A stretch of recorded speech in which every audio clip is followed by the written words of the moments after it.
Friend, welcome to my channel. ఈరోజు మనం మేరే Sai 1122 episode తెలుగులో తెలుసుకుందాము. కేశవ్ గది తలుపులు తెరిచి చూడగా లోపలంతా చెత్తా చెదారం దుమ్ము ధూళితో నిండి ఉంటుంది. వెంటనే శుభ్రం చేయడం మొదలు పెడతారు. ఇంతలో తేజ్వి, అసలు మనం ఇక్కడ ఎలా ఉండగలుగుతాము? చూడండి, ఒకసారి మన అబ్బాయి గురించైనా ఆలోచించండి. వాడు ఎలాంటి ప్రదేశంలో ఇంతకు ముందు నివసించాడు? ఇటువంటి ప్రదేశంలో ఉండాలంటే వాడికి ఎంత అసహ్యంగా అనిపిస్తుంది అని అలా బాధగా అంటుంది. వెంటనే కేశవ్, చూడు, నేను ఒప్పుకుంటాను, ఇది మన ఇంటితో పోలిస్తే చాలా చిన్న ప్రదేశం, కానీ ఇప్పుడు ప్రస్తుతం నేను ఇది మాత్రమే నీకు అందించే స్థాయిలో ఉన్నాను. సాయి ఎప్పుడు చెబుతూ ఉంటారు, చిన్నదైనా పెద్దదైనా మనం సర్దుకునే విధానాన్ని బట్టి మనం ఉండగలిగే ప్రదేశాన్ని ఏర్పాటు చేసుకోగలగవచ్చు అని. ఇప్పుడు మన యొక్క ఆర్థిక పరిస్థితిని బట్టి నేను ఈ ప్రదేశంలోనే నీకు నివాసాన్ని ఏర్పాటు చేయగలిగాను. కాబట్టి నీవు కనుక కొంచెం సహకరించి నాకు సపోర్ట్ చేసినట్టయితే ఈ ఇంటిని మనం శుభ్రంగా చేసుకోవచ్చు. అది మనకి కొంచెం ప్రశాంతతని అందజేస్తుంది అనగా వెంటనే కేశవ్, మరేం పర్వాలేదు నాన్నగారు, నేను మీకు సహాయం చేస్తాను అని చెప్పి అలా తను కూడా శుభ్రం చేయడంలో సహాయం చేయడం మొదలు పెట్టారు. ఇంతలో తేజ్వి ఇష్టం లేకుండా ఆమె దగ్గర ఉన్న ఒక కర్చీఫ్ని తీసుకొని ముక్కుకి గుడ్డగా కట్టుకొని, ఇక్కడ అసలు నాకు ఉండడం ఏమాత్రం ఇష్టం లేదు, మీరు ఎందుకు ఇక్కడ ఉండమని అడుగుతున్నారో కూడా అర్థం కావడం లేదు అని అలా కూర్చొని ఉంటుంది. ఇంతలో ఆ కిటికీ వద్దకి కొంతమంది పిల్లలు చేరుకొని అలా ఆమెను చూసి పెద్దగా నవ్వడం మొదలు పెడతారు. వెంటనే ఆమె, వెళ్ళండి ఇక్కడి నుంచి అని గదమడంతో అక్కడి నుంచి వాళ్ళంతా వెళ్ళిపోతారు. తేజ్వి ఇష్టం లేకపోయినప్పటికీ కూడాను ఇటువంటి ప్రదేశంలో ఉంటానని నేను అసలు జీవితంలో కూడా ఊహించుకోలేదు, అసలు మీరు నా స్థాయిని దిగజార్చేశారు అని అంటుంది. వెంటనే కేశవ్, చూడు, ఇక్కడ నీకు ఉండడం కొత్తగానే అనిపించవచ్చు, నాకు కూడా ఇది చాలా కొత్త, కానీ సాయి ఎప్పుడు చెబుతూ ఉంటారు, మనం ఉండే ప్రదేశాన్ని ప్రేమించగలిగినట్టయితే అది ఎంత అపరిశుభ్రంగా ఉన్నప్పటికీ కూడాను మనకి సానుకూలంగా మారుతుంది అని. ఈ ప్రదేశం చాలా చిన్నది, నీకు ఇబ్బందికరంగానే ఉంటుంది, కానీ దీన్ని మనం అందంగా ఏర్పాటు చేసుకుంటే బాగుంటుంది. సాయి ఎప్పుడు చెబుతూ ఉంటారు తెలుసా, ఇంట్లో ఉంటే మహిళ నవ్వుతూ ఉంటే అన్నీ సమయానికి ఏర్పాటు అవుతాయి అని. మరి నీవు సంతోషంగా ఉండాలి, అలాగే నేను అన్నిటినీ ఏర్పాటు చేయాలి అంటే నీవు నాకు సహకరించాల్సి ఉంటుంది కదా అనగా వెంటనే తేజ్వి చాలా ఆవేశంగా, ఎప్పుడు నీవు ఆ సాయి చెప్పిన మాటలకే విలువ ఇస్తావా? నేను చెప్పేది నీకు అర్థం కాదా అనగా వెంటనే అతను, నీవు ముంబై రావాలన్నావు, నేను నీతో పాటు వచ్చాను కదా, మరి అంతకుమించి నీకేం కావాలి? నీవు ఇక్కడికి రమ్మని అడిగావు, నేను ఒప్పుకున్నాను. ఇక్కడికి వచ్చిన తర్వాత నా స్వయం కృషితో నిన్ను అలాగే ప్రహ్లాద్ని నేను పోషించాలనుకుంటున్నాను. నాకు కొంత సమయం ఇస్తేనే కదా నేను ఏదైనా చేయగలను. నాకు నా స్నేహితులు వీలైనంత త్వరగా ఉద్యోగం చూసి నన్ను అందులో కుదురుస్తానని చెప్పారు. కాబట్టి నేను వెంటనే నీ కోసం ఒక మంచి ఇల్లు చూస్తాను. అప్పటి వరకు నా కోసం నీవు కొంచెం అడ్జస్ట్ అయ్యే ప్రయత్నం చేసినట్టయితే నీకు పరిస్థితులు అనుకూలంగా మారతాయనిపిస్తుంది అనగా వెంటనే ప్రహ్లాద్, హా అమ్మా, ఈ ఇంటిని కూడా శుభ్రం చేసుకుంటే నాకు బాగానే ఉంటుందనిపిస్తుంది అనగా వెంటనే అలా ఇద్దరు చెప్పడంతో, సరే, నేను కొంతకాలం అడ్జస్ట్ అవుతాను, పని త్వరగా పూర్తి చేసి ఈ ఇంటిని అందంగా తీర్చిదిద్దుకుందాము అని చెప్పి వాళ్ళు ముగ్గురు కలిసి ఆ ఇంటిని అలా సుందరంగా తయారు చేసుకునే పనిలో నిమగ్నమవుతారు. రేపు ఖండోబా ఆలయం వద్దకి రతన్ చేరుకొని తన దగ్గర ఉన్న విలువైన వెండి, బంగారు, లంక బిందెలు ఇలా అన్ని వస్తువులని అలా ఎద్దుల బండిలో తీసుకొని వచ్చి, స్వామి, ఈరోజు నేను ఎలాగైనా నన్ను నేను నిరూపించుకోవాలని సాయి దగ్గరికి వెళ్తున్నాను, నేను వెళ్ళే పని అంతా సవ్యంగా సక్రమంగా దివ్యంగా పూర్తయ్యేలాగా నాకు ఆశీస్సులు అందజేయండి అని అలా ప్రార్థన చేసి వెనక్కి తిరిగబోయే సమయానికి ఒక పిల్లవాడు ఏడుపు వినిపిస్తుంది. వెంటనే ఎక్కడా అని అలా చూడగా చెట్టు కింద ఒక పిల్లవాడు కూర్చొని ఏడుస్తూ ఉంటారు. ఇంతలో, ఏమైంది, అసలు ఎందుకు ఏడుస్తున్నావు, విషయం చెప్పు నాయనా అని అడగ్గా వెంటనే ఆ పిల్లవాడు, అది ఏమిటి అంటే, మా అమ్మగారికి ఆరోగ్యం బాగోలేదు, నేను మా అమ్మగారు ఇప్పుడు అతిథి గృహంలో ఉంటున్నాము, ఆమెకి ఆరోగ్యం కోసం కావాల్సిన మందుల్ని నేను కొనడం కోసం కులకర్ణి సర్కార్ దగ్గరికి వెళ్ళాను. అతను నాకు ఖరీదు చాలా ఎక్కువ, 50 పైసలు ఉంటేనే నేను ఈ మందులు ఇవ్వగలుగుతానని చెప్పారు. నా దగ్గర అంత డబ్బు లేదు, నేను నా తల్లి యొక్క ఆరోగ్యాన్ని బాగు చేసుకోవాలని ఇప్పుడు ఏం చేయాలో అర్థం కాక నాకు బాధ అనిపించడంతో ఏడుస్తున్నాను అనగా వెంటనే అతను ₹1 తీసి ఇచ్చి, ఇదిగో, నీవు తీసుకొని వెళ్ళి వెంటనే కావలసిన మందులు కొనుగోలు చెయ్యి అని అంటారు. వెంటనే అతను, ఇది చాలా ఎక్కువ, నేను మిగతా డబ్బుని మీకు ఎప్పుడు తిరిగి ఇవ్వాలి అనగా వెంటనే అతను, నాకు తిరిగి ఇవ్వవలసిన అవసరం లేదు, ఆ డబ్బుని నీవే ఉంచుకో, నీవు సంతోషంగా ఉండు అనగా వెంటనే పిల్లవాడు మా అమ్మ ఎప్పుడు చెబుతూ ఉంటుంది, మనకి అవసరానికి మించి డబ్బు ఎప్పుడు ఎవరి వద్ద ఆశించి తీసుకోకూడదు అని. ఇప్పుడు అత్యవసర రూపంలో నేను మీ దగ్గర 50 పైసలు తీసుకోవాల్సిన పరిస్థితులు నెలకొన్నాయి, కాబట్టి అవి మాత్రం చాలు. నేను వాటితో మా అమ్మని ఆరోగ్యం బాగు చేసుకోవాలనుకుంటున్నాను, ఎక్కడ ఇవ్వాలో చెప్పండి అనగా ఇంతలో అతను, నేను సాయి దగ్గరికి వెళ్తున్నాను, ద్వారకామాయి దగ్గరికి. నీవు మిగతా డబ్బు తిరిగి ఇవ్వాలనుకున్నట్టయితే అక్కడికి వచ్చి ఇచ్చేసాయి. నీకు ఒకవేళ ఆ ప్రదేశం తెలియకపోయినట్టయితే గ్రామంలో ఎవరిని అడిగినా కూడా చెబుతారు అనగా వెంటనే ఆ పిల్లవాడు ధన్యవాదాలు అని చెప్పి అక్కడి నుంచి పరిగెడుతూ వెళ్ళిపోతాడు. ఇంతలో అతను కూడా తన మనుషులతో పాటు ఎద్దుల బండిని తీసుకుని ద్వారకామాయి వద్దకు వెళ్తాడు. మరోవైపు ద్వారకామాయి వద్ద ఒక తులమానాన్ని ఏర్పాటు చేస్తారు సాయి. ఇంతలో అక్కడ ఉన్న తాత్య, భీమా, ఆలీ, ఉద్ధవ్, కేశవ్ ఇంకా మిగతా శ్రీకాంత్ అధ్యాపకులు గారు వారంతా అసలు సాయి ఈరోజు దీన్ని ఇక్కడ ఏర్పాటు చేయడానికి గల కారణం ఏమై ఉంటుంది, ఖచ్చితంగా ఏదో ఒక కారణంతోనే దీన్ని సాయి ఏర్పాటు చేసి ఉండొచ్చు, కొంత సమయం వేచి ఉంటే మనకే విషయం తెలిసి వస్తుంది అనగా ఇంతలో మిగతా వాళ్ళు హా అని అంటారు. ఇంతలో పక్కనే ఉన్న ఆ యొక్క దాసుగును, సాయి అసలు మీరు దీన్ని ఇక్కడ ఎందుకు ఏర్పాటు చేశారు, ఈరోజు దీంతో ఏం కొలవబోతున్నారు మీరు అని అడుగుతారు.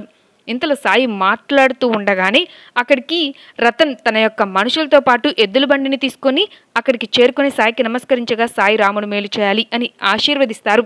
వెంటనే అలా అతను, సాయి నేను మీకు చెప్పినట్టుగానే ఎంత గొప్ప ధనవంతుడిని నిరూపించుకోవడానికి నా ఇంట్లో ఉన్న వెండి, బంగారం, ఇతర వస్తువులన్నింటినీ తీసుకొని ఇక్కడికి వచ్చేసాను, మీరు వీటిని తూకం పెట్టి నాకు మీరు ధనవంతుణ్ణి అని ఒక సర్టిఫికేట్ ఇస్తే సరిపోతుంది సాయి అని మాట్లాడుతూ ఉండగానే ఇంతలో అక్కడికి ఆ పిల్లవాడు చేరుకుంటారు. వెంటనే సాయి, ఏమిటి నీవు ఎలా వచ్చావు అని అడగ్గా ఆ పిల్లవాడు, అది నాకు ఇతను ఇందాక ₹1 ఇచ్చారు అని జరిగిన సంఘటన వివరించి ఆ తర్వాత ఇదిగోండి మీ డబ్బు నేను తిరిగి ఇచ్చేశాను అని అలా ఇస్తారు.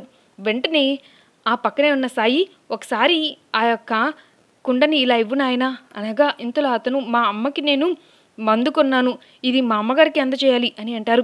సరే నేను భద్రంగానే నీకు కొంత సమయం తర్వాత ఇస్తాను, ఇలా ఇవ్వు, నీతో ఒక పని ఉంది, నీవు వెళ్ళి ఆ తులమానంలో కూర్చో అని అంటారు.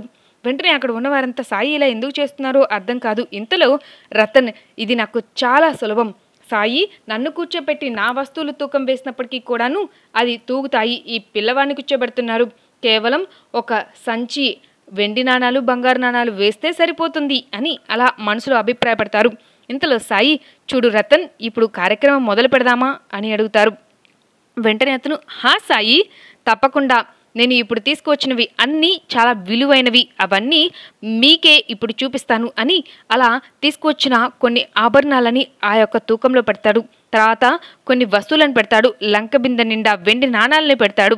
ఆ తర్వాత ఇంకా కొన్ని విలువైన బంగారు బిస్కెట్లు, వెండి బిస్కెట్లు, ఇలా లంక బిందెలు అన్నీ అతను తీసుకొచ్చిన సర్వస్వం పెట్టినప్పటికీ కూడాను ఆ తూకం కనీసం 1 ఇంచు కూడా కదలదు. వెంటనే అతను నిర్ఘాంతపోయి, అసలు ఇదెలా సంభవం, నేను ఇన్ని వస్తువులు పెట్టినప్పటికీ కూడాను చిన్న పిల్లవాడు ఈ యొక్క విలువైన వస్తువుల బరువుకి ఎందుకు తూగలేకపోతున్నాడు అని అర్థం కాక అతను కంగారుగా నిర్ఘాంతపోయి చూస్తూ ఉండిపోతాడు. ఏం చేయాలో అర్థం కాదు సాయి, నేను విఫలం అయిపోయాను, అసలు నాకు ఏం జరుగుతుంది ఏంటి అనేది అర్థం కావడం లేదు అని అలా తల పట్టుకుంటాడు. వెంటనే సాయి, నీవు కంగారు పడవలసిన అవసరం లేదు అనగా వెంటనే అతను, సాయి నేను ధనవంతునని, నేను గొప్పవాణ్ణని నేను గర్వపడ్డాను, కానీ ఇప్పుడు ఇది ఎందుకు తూగడం లేదో నాకు తెలియడం లేదు, నేను పూర్తిగా మీ ముందు నిస్సహాయాన్ని అయ్యాను, మీతో పాటు నేను నిరూపించుకుంటా అన్న నా మాటను నేను నిలబెట్టుకోలేకపోయాను, నన్ను క్షమించండి సాయి అని చెప్పి ఇలా ఎందుకు జరిగిందో నాకు తెలియడం లేదు అని క్షమాపణ అడగ్గా వెంటనే సాయి, చూడు నీ వస్తువులన్నింటినీ తీసి నీ యొక్క ట్రంకు పెట్టెల్లో భద్రపరుచుకో, మొత్తం విలువైన వస్తువులన్నింటినీ అక్కడి నుంచి తీసేసేయి అని అంటారు. వెంటనే ఆ తర్వాత ఆ యొక్క విలువైన మట్టి కుండలో ఉన్న ఔషధాన్ని తీసుకొని వెళ్ళి ఆ పిల్లవాడు కూర్చున్న తాకాలో పక్కన మరో దానిలో పెట్టగా అలా ఒక్కసారిగా అది కిందకి వెళ్తుంది. పిల్లవాడు పైకి లేగుస్తాడు. అక్కడ వారంతా నిర్ఘాంతపోయి ఆశ్చర్యంగా అలా చూస్తూ ఉంటారు. వెంటనే రతన్, సాయి ఇది అసలు ఎలా సంభవం, కేవలం చిన్న మట్టి కుండలో ఉన్న ఔషధంతో ఈ అబ్బాయి తూగడం ఏమిటి అని అడుగుతారు. వెంటనే సాయి, చూడు నీ దగ్గర ఎంత సంపద ఉన్నప్పటికీ కూడాను ఆ సంపద ఏదైతే ఉందో అది నీకు సమయానుసారం ఉపయోగపడిందా లేదు కదా, ఆ సంపద ద్వారా నీవు నీకు ఉన్నదాన్ని రెట్టింపు రూపంలో పెంచుకోవాలనుకుంటున్నావు, ఇతరుల ముందు చూపించుకొని గర్వపడాలనుకుంటున్నావు. కానీ నీవు ఏదైతే డబ్బు ఇచ్చి ఈ పిల్లవాడికి సహాయం చేశావో అది ఒకరి ప్రాణాన్ని కాపాడడానికి ఉపయోగపడింది. కాబట్టి నీవు ఈ యొక్క మంచి పని చేయడం వల్లనే ఇది నీకు సిద్ధించింది. నీవు అంత బంగారం, వెండి అవన్నిటితోనూ నిరూపించలేకపోయినప్పటికీ కూడాను ఈ ఔషధంతో నీ యొక్క స్థాయిని నీవు నిరూపించుకునే ప్రయత్నం చేయవచ్చు. ఇదే అసలైన ఒక నమ్మకం అని సాయి చెప్పి, ఎప్పుడైనా ఒక విషయం గుర్తుపెట్టుకో, నీవు ఎంత ధనం ఉంది, ఎంత ఉన్నతమైన స్థాయిలో ఉన్నావు అని ఇతరులకు నిరూపించుకునే ప్రయత్నం చేయవద్దు. అలా చేస్తే అది ముమ్మాటికి పొరపాటే అవుతుంది. నీవు ఈ పిల్లవాడికి సహాయం చేసావు చూసావా, అదే ఒక మంచి పద్ధతి, అది గుర్తుపెట్టుకో అని చెప్పి, నేను నీ కోసం ఆ రామచంద్ర ప్రభువుని ప్రార్థన చేస్తాను. నీకు ఒక పిల్లవాడు కావాలని కోరుకున్నావు కదా, నేను నీకు తప్పకుండా ఇవ్వమని ప్రార్థన చేస్తాను. అలాగే ఇంకొక ముఖ్య విషయం చెప్పాలనుకుంటున్నాను. నీకు సంపద రాకముందు నీవు కష్టం చేసేవాడివి, ఆ కష్టానికి తగ్గట్టుగా ప్రతిఫలంతో నీవు జీవనాన్ని కొనసాగించేవాడివి. ఎప్పుడైతే నీకు సంపదలు వచ్చి పడ్డాయో అప్పటి నుంచి నీవు పనిచేయడం పూర్తిగా బద్ధకించేశావు. ఆ తర్వాత కుర్చీలో కూర్చోడానికే అలవాటు పడ్డావు. ఏ పని కూడా ఒళ్ళు వంచి చేయకుండా నీవు అన్నీ డబ్బు ద్వారానే తెచ్చుకోవాలని నీవు అభిప్రాయపడడం మొదలుపెట్టావు. ఒక విషయం గుర్తుపెట్టుకో, డబ్బుతో ఏదైనా కొనవచ్చు, ఏదైనా సాధించవచ్చు అని నువ్వు అభిప్రాయపడుతున్నావు చూసావా, అది పూర్తిగా అబద్ధం, తప్పు. డబ్బు ఒక మనిషి ప్రాణాన్ని కాపాడగలుగుతుందా? డబ్బు సమయానికి చేతిలో ఉన్నప్పటికీ కూడాను ఔషధం లభించకపోతే అప్పుడు పరిస్థితి ఏమిటి? సమయానుసారం డబ్బుని ఎలా ఉపయోగించాలి అనేది మనకి తెలిసి ఉండాల్సి ఉంటుంది అని చెప్పి సాయి అతనికి విషయం తెలియపరిచి అతన్ని పూర్తిగా మారుస్తారు. వెంటనే అతను, సాయి, నా తప్పు నేను తెలుసుకున్నాను సాయి, మరోసారి నా వైపు నుంచి ఇటువంటి పొరపాట్లు జరగకుండా తగు జాగ్రత్తలు తీసుకుంటాను. వీలైనంత వరకు ఇతరులకి నేను చేతనైన సాయం చేసి నన్ను నేను నిరూపించుకుంటాను సాయి. ఇటువంటి పొరపాట్లు ఎట్టి పరిస్థితుల్లోనూ జీవితంలో చేయబోను. నేను గర్వాన్ని పూర్తిగా వీడి నేను సాధారణమైన అందరిలాగా మానవునిలాగానే జీవిస్తాను.